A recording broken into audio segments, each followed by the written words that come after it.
ایسی: ایک بادشاہ اپنے محل کی چھت پر ٹہل رہا تھا۔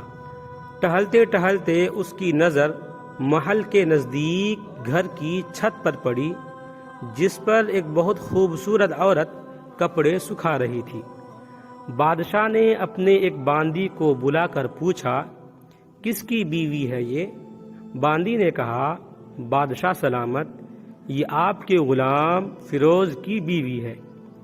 بادشاہ نیچے اترا۔ بادشاہ پر اس عورت کے حسن و جمال کا سحر سا چھا گیا تھا۔ اس نے فیروز کو بلایا۔ فیروز حاضر ہوا تو بادشاہ نے اس سے کہا، فیروز، ہمارا ایک کام ہے، ہمارا یہ خط فلاں ملک کے بادشاہ کو دے آؤ اور اس کا جواب بھی ان سے لے آنا۔ فیروز اس خط کو لے کر گھر واپس آ گیا۔ خط کو اپنے تکیے کے نیچے رکھ دیا، سفر کا سامان تیار کیا، رات گھر میں گزاری اور صبح منزل مقصود پر روانہ ہو گیا، اس بات سے لا علم کہ بادشاہ نے اس کے ساتھ کیا چال چلی ہے۔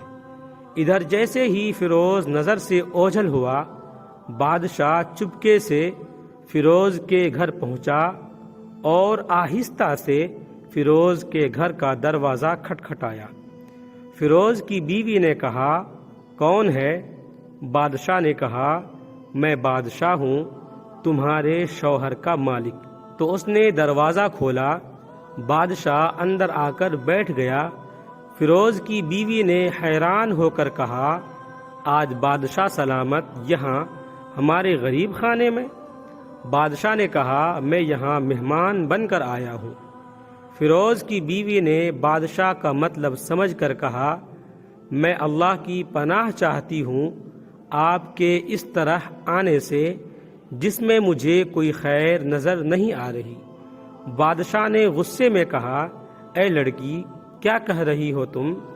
شاید تم نے مجھے پہچانا نہیں، میں بادشاہ ہوں، تمہارے شوہر کا مالک۔ فیروز کی بیوی نے کہا، بادشاہ سلامت، میں جانتی ہوں کہ آپ ہی بادشاہ ہیں، لیکن بزرگ کہہ گئے ہیں، شیر کو اگرچہ جتنی ہی بھوک لگی ہو، وہ مردار تو نہیں کھانا شروع کر دیتا۔ اور کہا، بادشاہ سلامت، تم اس کٹورے میں پانی پینے آئے ہو جس میں تمہارے کتے نے پانی پیا ہے۔ بادشاہ اس عورت کی باتوں سے بڑا شرمسار ہوا اور اس کو چھوڑ کر واپس چلا گیا، لیکن اپنے چپل وہیں بھول گیا